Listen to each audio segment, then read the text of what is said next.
Good morning, students. So let us commence the session.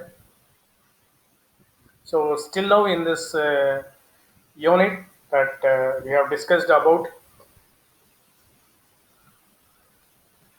the introduction to SOA, what are all its characteristics, what are all the benefits in adapting SOA,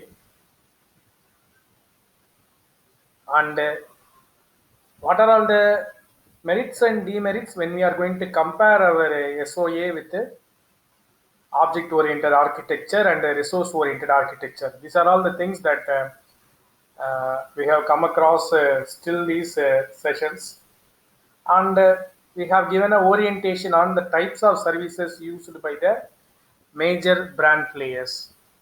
Okay, so that's the content on this. By recapping those section along with what we are going to see today, I have taken some MCQs which are from the certification exam portal. So try to answer that. Okay, so what knowledge that you have earned, that can be identified. Okay, so further what you are exploring apart from the daily lecture session, that can be measured here. That's the reason why the MCQs are there. Something to be tough, but try to answer.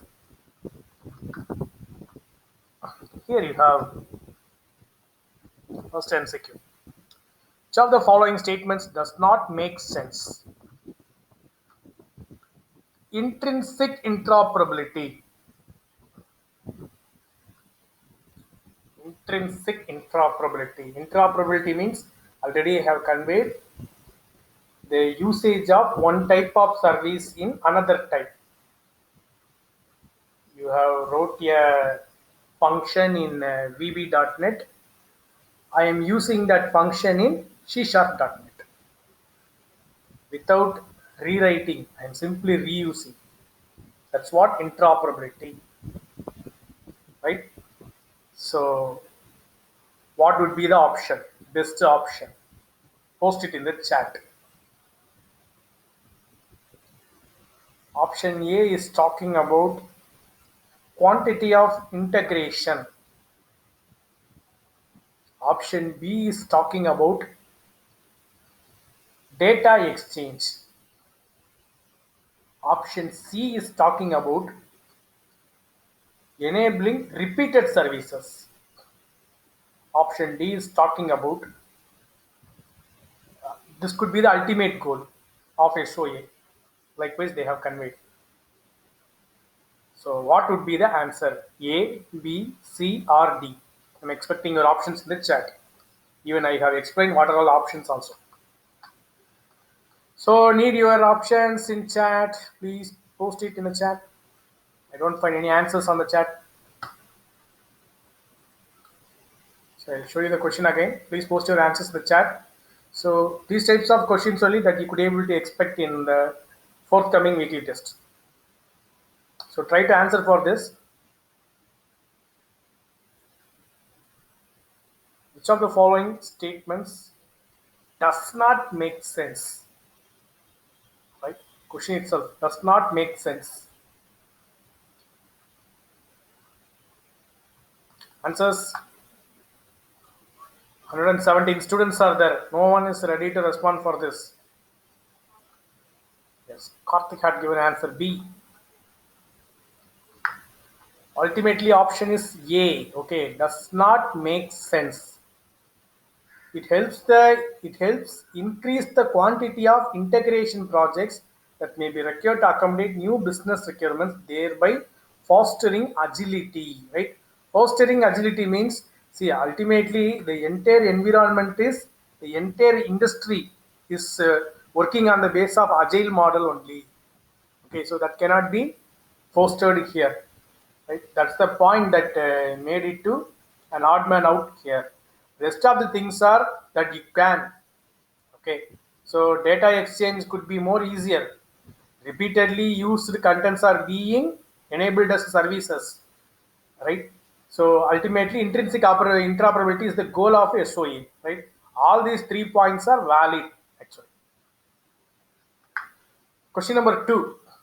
Which of the following statement is true actually? So to apply service orientation requires use of web services. Web services are required in order to build service oriented solutions. When discussing SOA and service oriented computing, the term web service must always be synonymous with the term service. So service in service oriented architecture, first 3 points are talking purely on when service oriented architecture, the term service represents web service only. That is what they are completely talking on A, B, C. Option D is none of the statements are true. So what would be the answer? Shivashankari had an answer. Huh? Option D is the answer for this question. Might be. Yes, none of these statements are true. See, not only the web service, it may be anything, right? So yesterday I have shown you a service. Even today I will show you a service. Okay, it doesn't mean only web service. That's the idea. Third one. Which of the following statements is true? Contract first. Okay, it's talking about a service contract. So how you are using the service? So that you are building the underlying service logic. Okay. Second one. After the contract only you are developing the underlying service logic. Third one. Without contract, services cannot be invoked. And final one. It's an unproven design technique. Contract first design. It's a term that we will see today. But anyway, I have bring it for you. So the option would be second one only. The the reason is contract first design is important to SOE because it forces you to establish standardized service contracts prior, right, prior to the development of underlying service logic. See, you could not able to convey about the requirements of the corresponding service when we are going to develop that particular service, which you it need upgrades regularly, it need updates regularly. What you have developed initially will not be consistent throughout the complete environment. It needs some upgrades, right? It needs some upgrades. The upgrade need to be given based upon the content only because when you are going to give sufficient number of upgrades which are completely useful for the consumer, in that case you can increase your billing also. That is the reason why they are talking about. So when you are going to make that contract, that's also being possible. That is the reason why point number B is going to be true. So rest of the things are nothing to worry about that. Ultimately, uh, before building the complete construct itself, that you need to have all these content, right? Without that you should not proceed. That's the main thing. So without contract, no one will ready to work on that. So that's the main idea on contract first design. So I'll show you some more things in today's session also. Next, which of the following statements is false? So I think this is a basic question. A service is a unit of logic to which service orientation has applied to a meaningful extent. They're telling it is a logic. Services are designed for integration. Okay, I think we have seen this as a diagram. Difference between legacy systems and uh, integrated systems. Services are the fundamental building blocks of service-oriented solutions. That's a self-explanatory one. Service composition is comprised of services. Service composition. I'll show you what is service composition. Service composition consists of not only services, three more components are there. Okay. So which one is false? They are asking. Which one is false?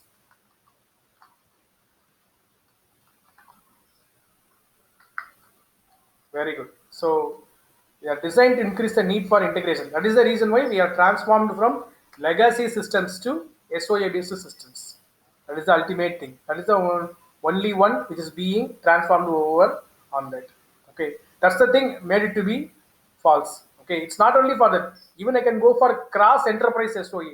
Because we have discussed yesterday. That's not only the reason. Okay, so determining the weather for my city, that could be the logic. That's what option A. Okay, option C. So service layers are being designed for our architecture. That's what service oriented solution. Option D. Service composition comprised of four entities. Among that, services is one of the component. So option A, C, D are ultimately which will resultant as true. So only thing is false one is option B. Last one. Which of the following statements accurately describe the strategic benefit of increased federation? Right. So federation is nothing but it's going to be the combination of more number of services under maintenance. That's what federation is. So you see. So a target state where all services are always consistently delivered as web services. All the services. A target state in which uh, entire enterprise has been successfully service oriented. The second point is enterprise SOA. Okay. Third one, a target state where enterprise has adopted SOA by replacing all legacy environments with custom developed services. Point B and C are more or less related. Option D, a target state whereby standardized service contracts have been established to express a consistent and unified service endpoint layer. So this is like outsourcing. Okay, that's what service contracts that we have seen in the third MCQ. So among that, which one will convey the exact thing? What would be the benefit of increased federation? That's the question. Any answers?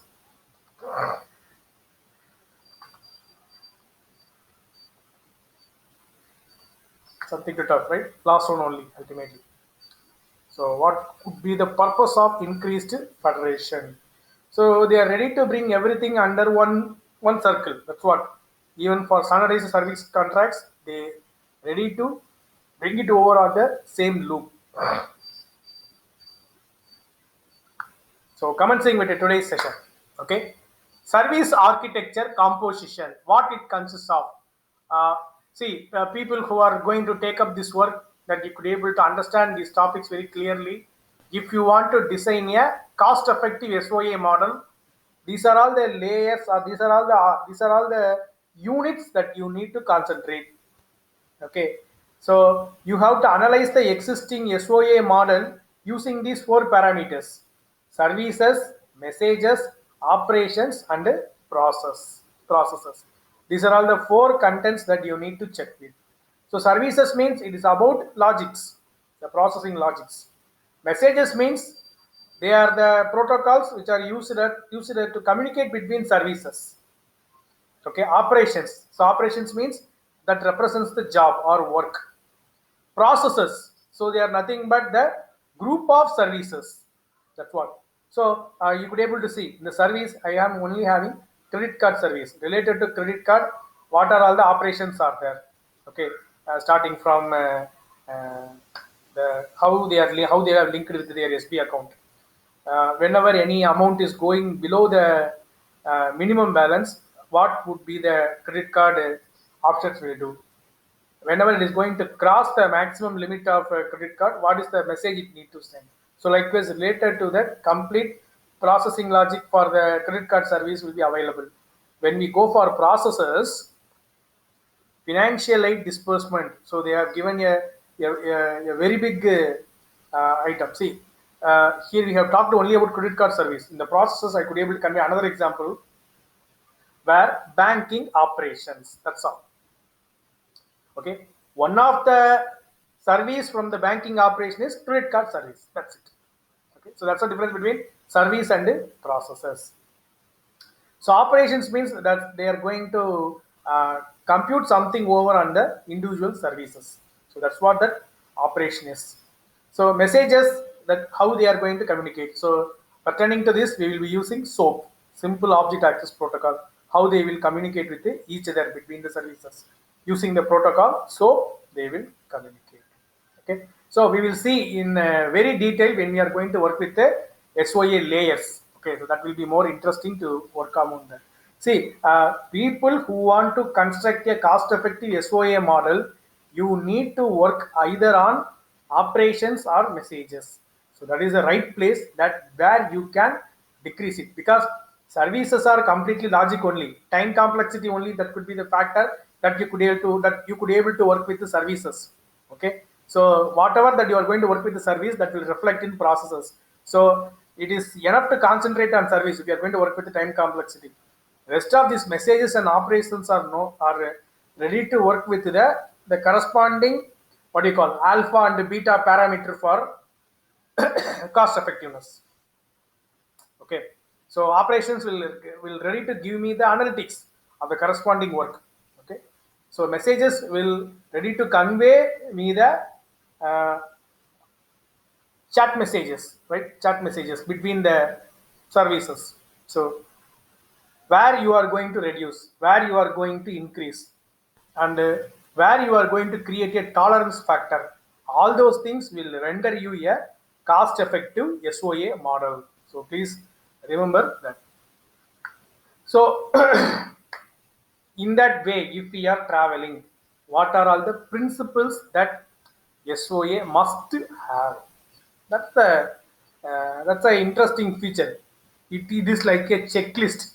When you are going to create a SOA model, this could be the checklist. So I have to check all those things, whether these things are available or not. That is going to be the principle. So when you are going to create a SOA model, so you have to follow all these principles. So encapsulation, loose coupling, contract, abstraction, documentation, reusability, composability, autonomy, optimization and discovery, stateless drivers. We will see one by one. First one, service encapsulation. Right, service encapsulation. Already we know about encapsulation, that we have come across in our object oriented terminology, but how this encapsulation is used in service oriented architecture, that's the uh, major criteria. Okay, anyway, services are being related to one another, that is what they want to bring it here. Services are related to one another. The complete process is being mapped with the service. Already we have seen service is one of the unit of the process. Okay, so multiple number of services are going to be encapsulated here. So in object oriented terminology, code and data are binded together. Okay, code and data are binded together. That is what my encapsulation. Here, what we are going to integrate, service along with the parameters are going to be integrated together. That is what service encapsulation, right? The service will be encapsulated with the infrastructure also. That is what the idea. Service can be encapsulated with the software also. The service can be encapsulated with the hardware also. This is what in cloud computing you have studied as IaaS, PaaS, etc. That's what we have studied. Okay, so service encapsulation have to be done initially, because no need to access the device or software. It is enough for me to access the service. It would be like a sandwich. I don't want to interact with the actual destination. It is enough to communicate with my service alone. That is the reason why we need to sandwich the service with our actual device or software. Okay, so please remember. So that's what the role of service encapsulation. That's the reason why the service is mapped with all process and sub process here. So if I need to access that process, no need to access the process directly. It is enough to access the service. Service will take care of my job. That's it. Okay, so that's the idea behind service encapsulation. So here that I want to stretch it upon.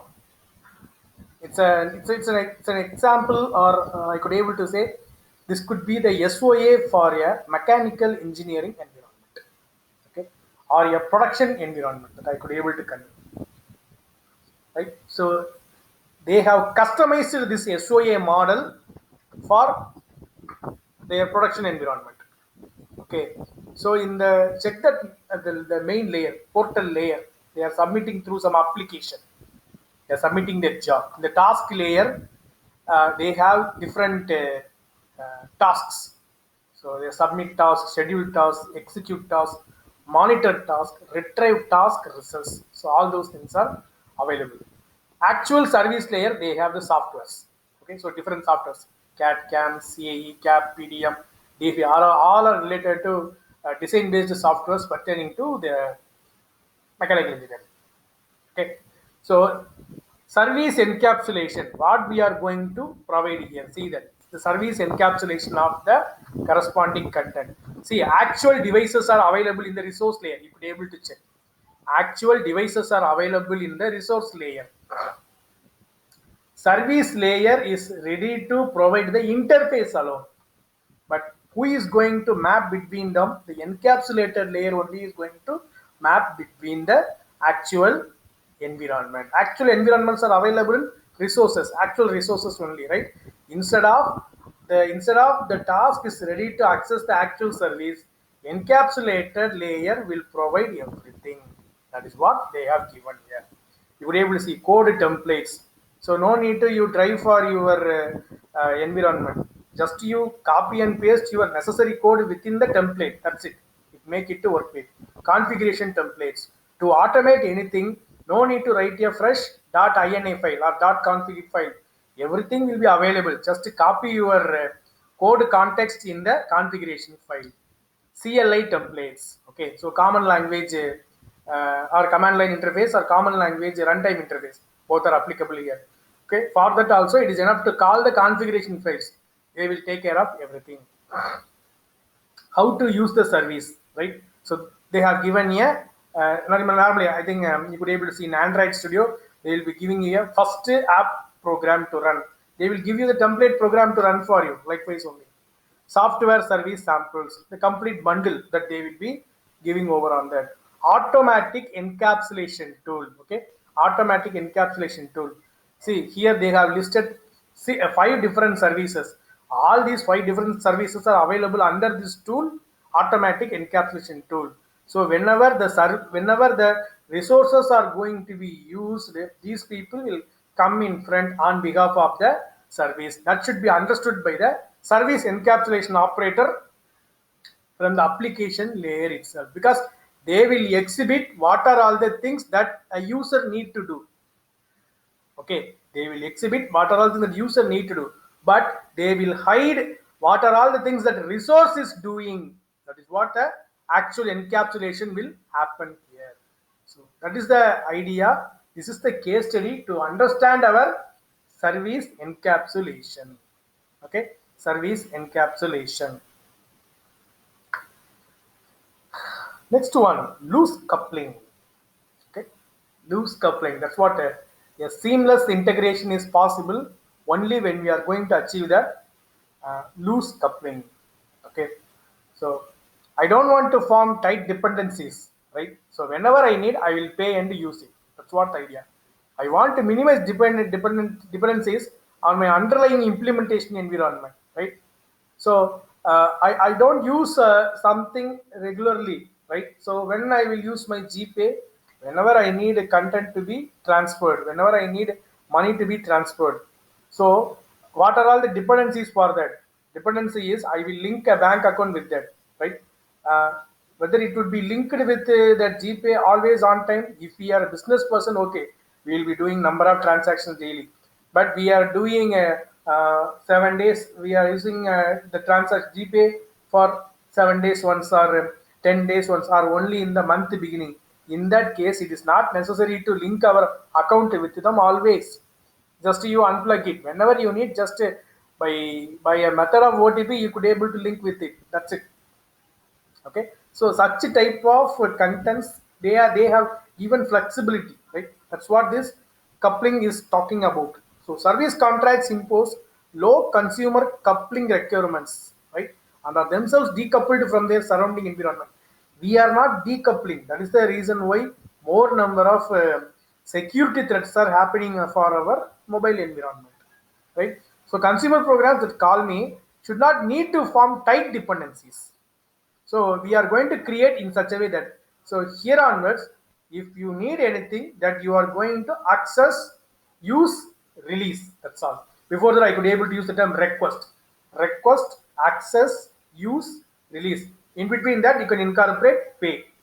Okay. So depending for the current usage, or you can go for a monthly contract, or you are going for a weekly contract, depending upon the work that you have, right? Depending upon the work you have.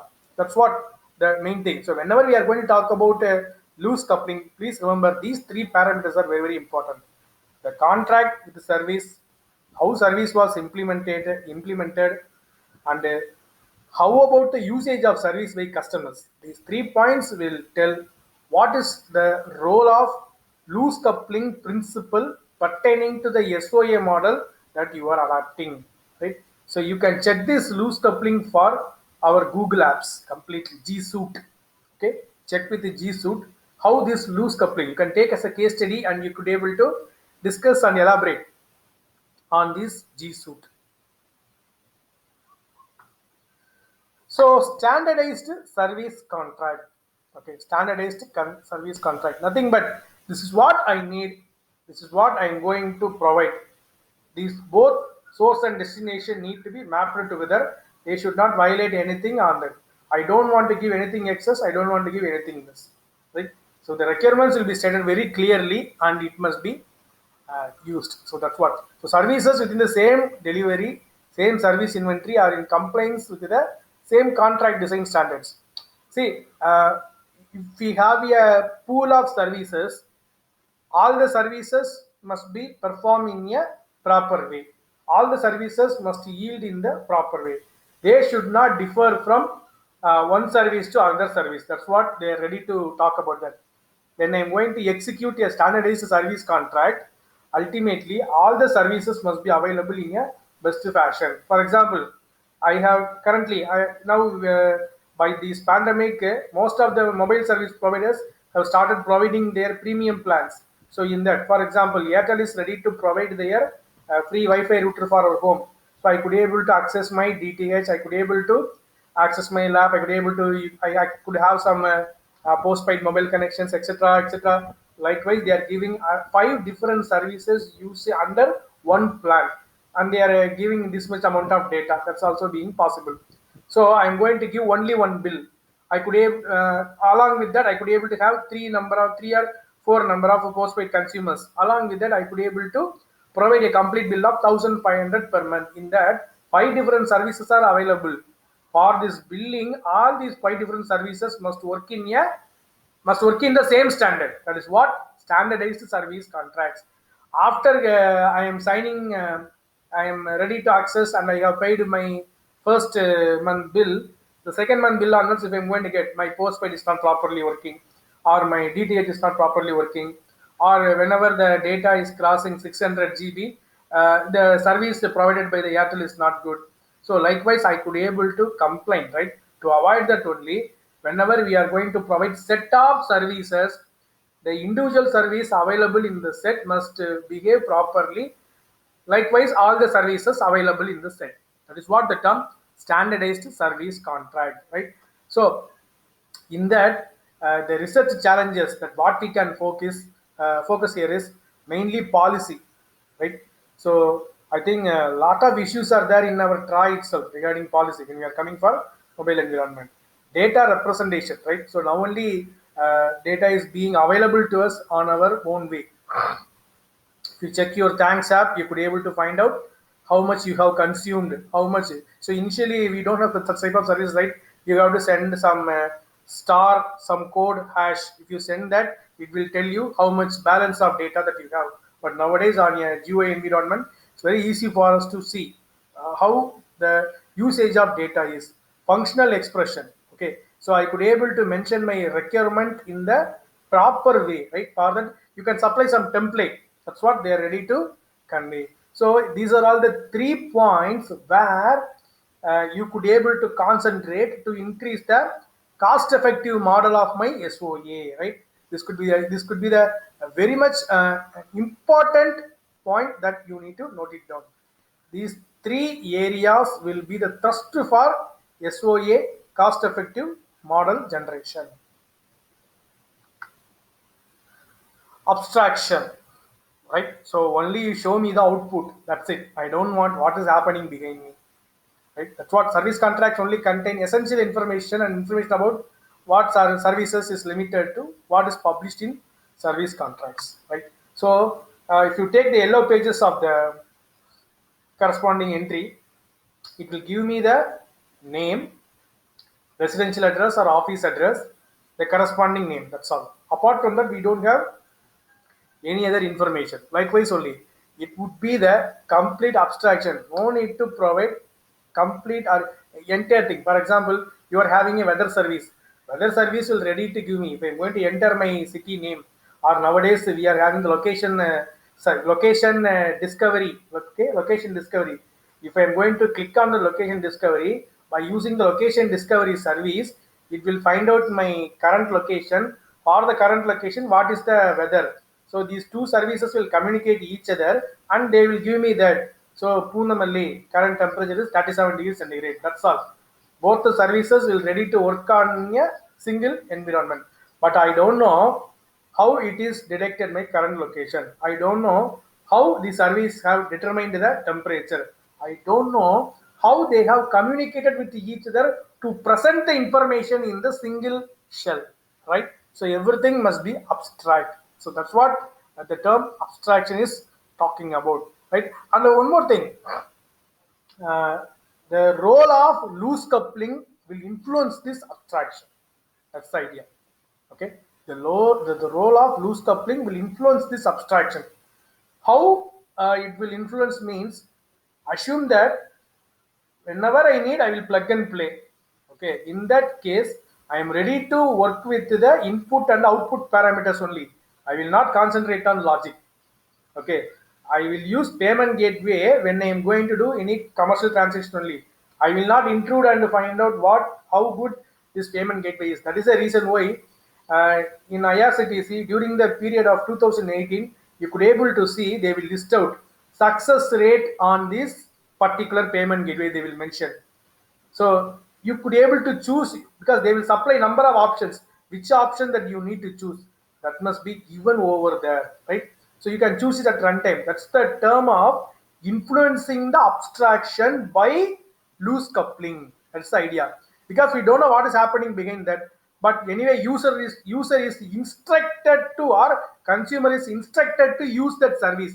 In that case, you have to give some idea for the consumer. You have 10 payment gateways, so among that, which one they will use? You have 10 number of entries to go over there, which one that they will choose? For example, they have chosen a environment that is having a lesser success rate if it was not displayed properly. So in that case, if amount is debited and ticket not booked, what would be the actual mind strength of the corresponding passenger, right? If he is a senior citizen, ultimately he will suffer, right?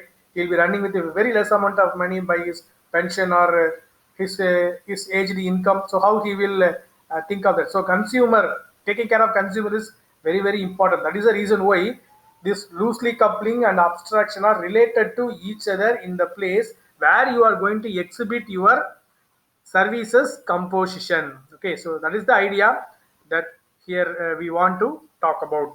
Okay, service documentation, right? So this is nothing but your help file that you could able to see, service documentation. So this is the service documentation of Elastic Cloud, that what I have shown you. So if you want to create a documentation for your service, these are all the primary things that you have to create. So first you have to go for a trial, right? To sign up to use that Elastic Cloud, I have to sign up. Okay, how to set up the Elasticsearch service private? So how to do that in a private cloud? How to create that service? For that, they have a demonstration. How to deploy it in the environment, right? That's the thing. As well as so Kibana, that's a visualization tool that is ready to give us the data analytics, okay, of the corresponding environment. That how we are going to utilize this storage, and how to work with the data relevance with Elasticsearch, and what are all the external pinging clients. So that's what Elasticsearch clients. So how can we do further on that? So that's what your service documentation will need to convey. Okay, apart from that, so how you can configure employment, how secure your deployment can be. So how can you keep your cluster healthy? So about your billing, what are all the APIs that we are going to use, about the development environment, everything that will be shown in the service documentation. Even this has been given for the corresponding environment, right?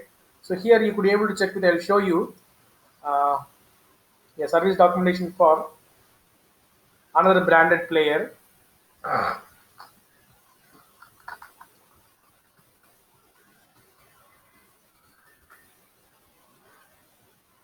So service documentation, you'll be able to see here for Azure how the service documentation would be.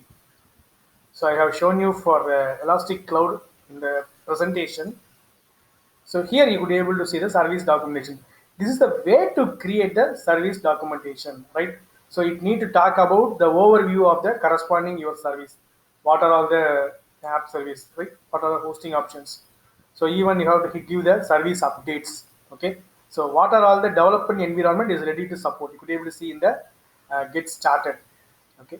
And what could be the connection with my database pertaining to the corresponding development environment.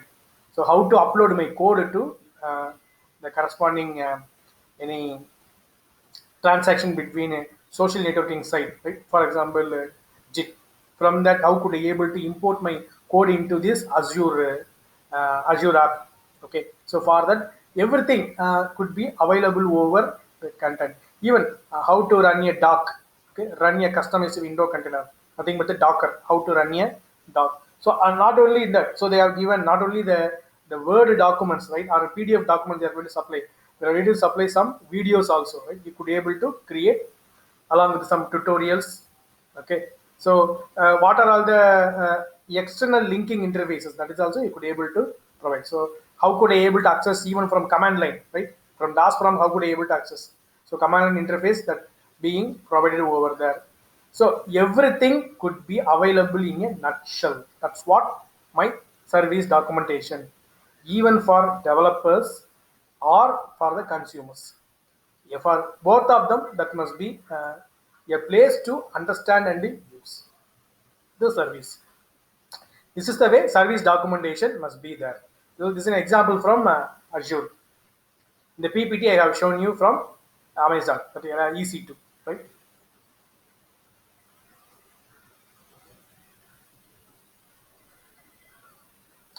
Reusability.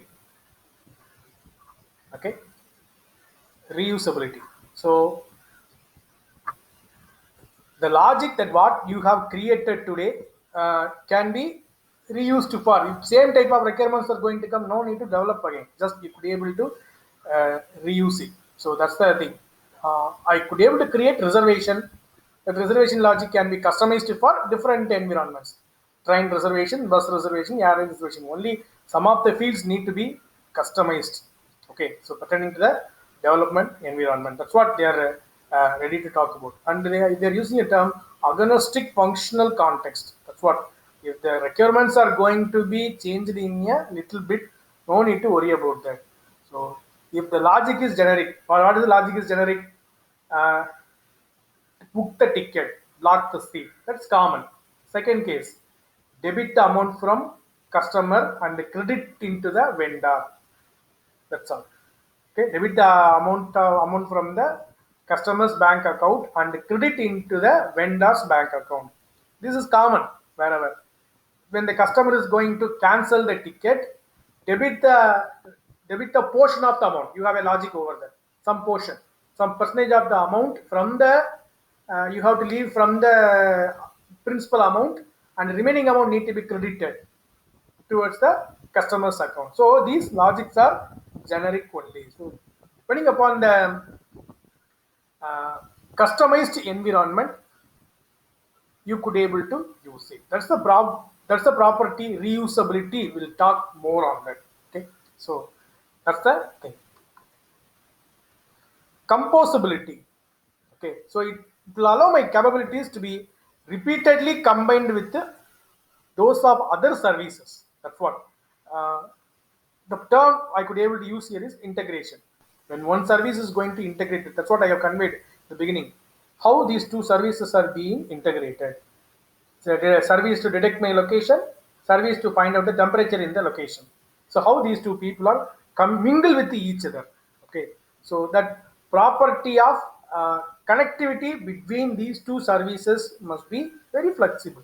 That's what the term composability. Simple way. It's very easy for me to call one function within another function. That's what the term composability will talk about.